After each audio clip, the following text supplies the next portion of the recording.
নমস্কার বন্ধুরা, আরও একটা নতুন রেসিপির ভিডিওতে আপনাদের সবাইকে স্বাগত। আজকে তৈরি করছি নিরামিষ ওলের ডালনা। সেই কোন ছোটোবেলায় আমরা বইতে পড়েছি, ওতে ওল খেও না ধরবে গলা। তো আমরা এইসব পড়ে অনেকের মধ্যেই একটা ভীতি আছে যে ওল খেলে গলা কুটকুট করে। এছাড়া ওল যে পাত্রে সেদ্ধ করা হয় সেই পাত্রটা কিন্তু কালো হয়ে যায়, বা অনেকে ওল ভাতে দেন, ভাতটাও কালো হয়ে যায়।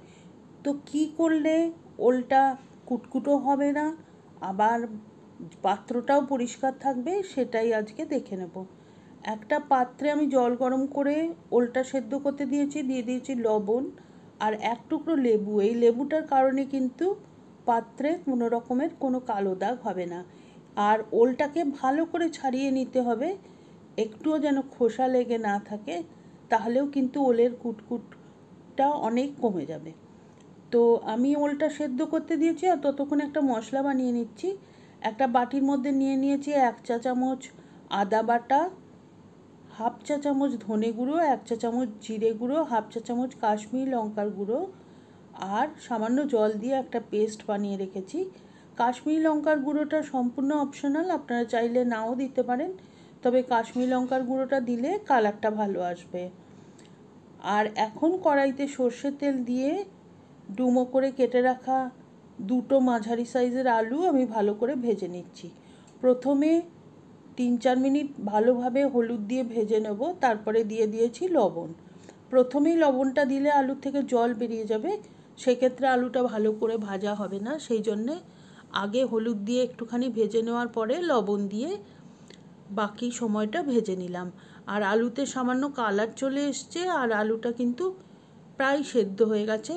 সেই অবস্থায় আমি আলুটাকে অন্য একটা পাত্রে তুলে রাখলাম, আর সেদ্ধ ওলটা জল ঝরিয়ে নিয়ে ওই তেলের মধ্যেই দিয়ে দিলাম। আর এটাকেও কিন্তু আমি খুব ভালো করে ভেজে নেব।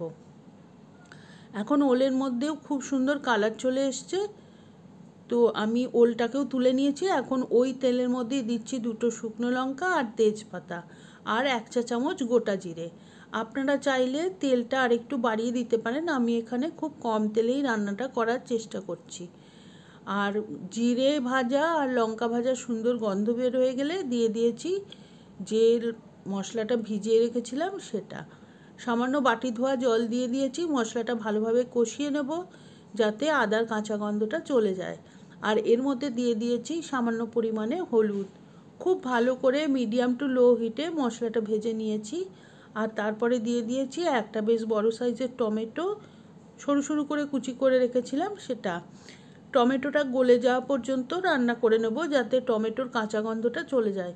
টমেটোটা বেশ গলে গেছে, এখন ভেজে নেওয়া আলু আর ওলের টুকরোগুলো দিয়ে খুব ভালো করে মশলার সাথে মিশিয়ে মিডিয়াম টু লো হিটে 4-5 মিনিট ভালোভাবে ভেজে নেব, যাতে প্রত্যেকটা আলু আর ওলের গায়ে মশলার একটা কোটিং চলে আসে। তারপরে দিয়ে দিচ্ছি কিছুটা গরম জল, যাতে এই সবজিগুলো একটু ডুবে যায়। জলটা গরম দিলে সবজির টেস্টটা একটু বেশি ভালো হয়। আর দিয়ে দিচ্ছি 3-4টে চেরা কাঁচা লঙ্কা। আর এখন ঢাকনা দিয়ে 8-10 মিনিট রান্না করে নেব। প্রায় 10 মিনিট বাদে ঢাকনা খুলেছি, আর এখন কিন্তু আলু এবং ওল ভালো করে সেদ্ধ হয়ে গেছে। তা সত্ত্বেও আমি একটুখানি কয়েকটা আলু এবং ওলের পিস ভেঙে ভেঙে দিচ্ছি, যাতে তরকারিটা আর একটু মাখা মাখা হয়। আর ওলের এমনিতেই ঠান্ডা হলে একটুখানি শক্ত হয়ে যাওয়ার প্রবণতা থাকে, সেজন্যে ওলের পিসগুলো একটু হাতা দিয়ে ভেঙে দিলে ভালো হয়। দিয়ে দিয়েছি 1 চা চামচ ঘি, আর দিয়ে দেবো আন্দাজ মতো একটু চিনি। চিনি যারা পছন্দ করেন না তারা দেবেন না, তবে নিরামিষ রান্না একটুখানি চিনি দিলে ভালোই লাগে। আর দিয়ে দিচ্ছি 1 চা চামচ গরম মশলার গুঁড়ো। এটা দিয়ে খুব ভালো করে মিশিয়ে নেব।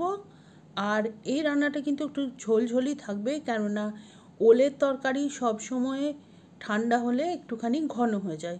ঢাকনা দিয়ে গ্যাস অফ করে দেবো, আর 10 মিনিট স্ট্যান্ডিং টাইম দেওয়ার পরে সার্ভ করে দেবো।